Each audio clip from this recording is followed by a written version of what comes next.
नमस्कार प्यारे बच्चों।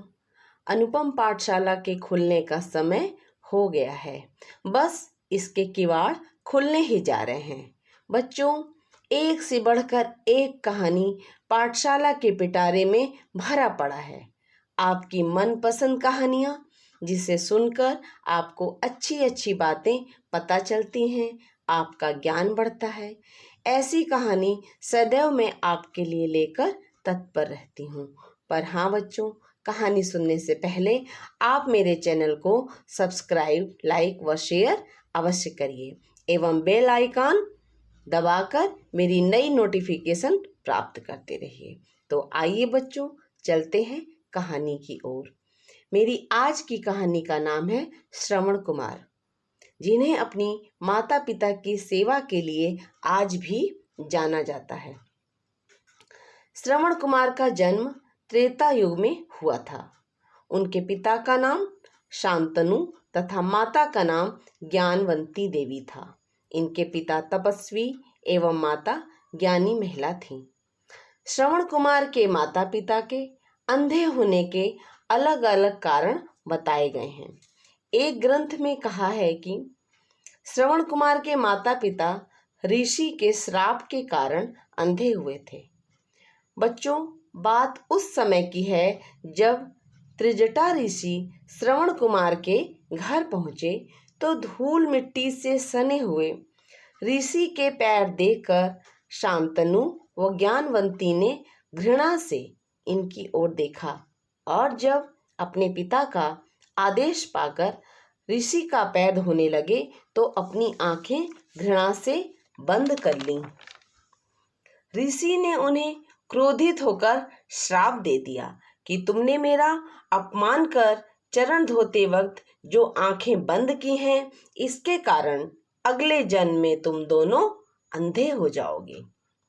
यह श्राप पाकर दोनों ऋषि के चरणों में गिरकर माफी मांगने लगते हैं।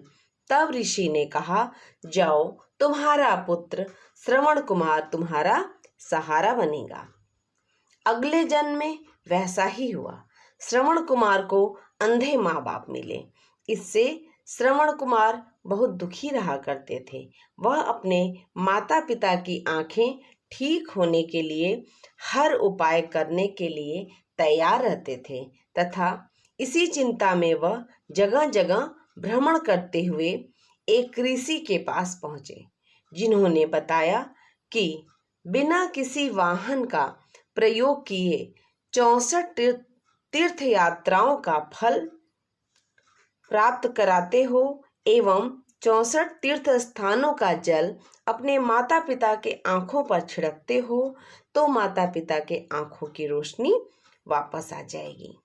तभी श्रवण कुमार ने यह प्रतिज्ञा की कि वह कांवड़ में अपने अंधे माता पिता को बैठाकर तीर्थ यात्रा कराएंगे और इसी प्रकार वह तीर्थ यात्रा शुरू कर दिए।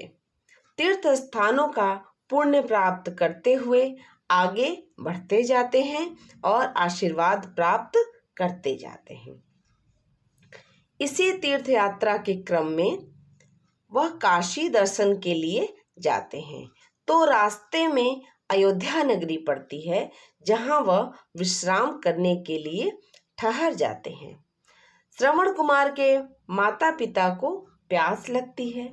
उनके लिए वह पानी लेने सरयू नदी के किनारे पहुंचते हैं और जैसे ही पानी का घड़ा पानी में डुबोते हैं, एक अनहोनी उनके साथ होती है। अयोध्या के राजा दशरथ शिकार के लिए निकले थे। उन्हें किसी के जल पीने की आहट सुनाई देती है। महाराज दशरथ को लगता है शायद कोई जानवर जल पी रहा है और वह शब्द भेदी बाण चला देते हैं। बच्चों, शब्द भेदी बाण वह होता है जिससे पता किया जाता है कि किस तरफ से आवाज आ रही है और बिना देखे अभ्यास इतना ज्यादा हुआ रहता है कि लोग बाण चला देते हैं और सही जगह पर निशाना लग जाता है। तो जब आवाज सुनकर बाण चलाया जाता है तो उसे ही शब्द भेदी बाण कहते हैं। तो जब राजा दशरथ को पता चलता है कि ऐसा लगता है कि कोई जानवर पानी पी रहा है तो वो शब्द भेदी बाण चला देते हैं। यह बाण सीधे श्रवण कुमार के सीने में लगता है और वहीं पर दर्द से कराहते हुए जमीन पर गिरकर तड़पने लगते हैं। श्रवण कुमार की चीख सुनकर महाराज दशरथ दौड़े हुए आते हैं और अपना परिचय देकर बताते हैं कि अनजाने में मुझसे अनर्थ हो गया। श्रवण कुमार बताते हैं कि मेरे माता पिता अंधे हैं, पास में ही एक कुटिया में बैठे हैं, मैं उन्हीं के लिए पानी लेने आया था, कृपया आप उन्हें जाकर पानी पिला दीजिए। इतना कहते ही श्रवण कुमार के प्राण निकल जाते हैं, यानी उनकी मृत्यु हो जाती है।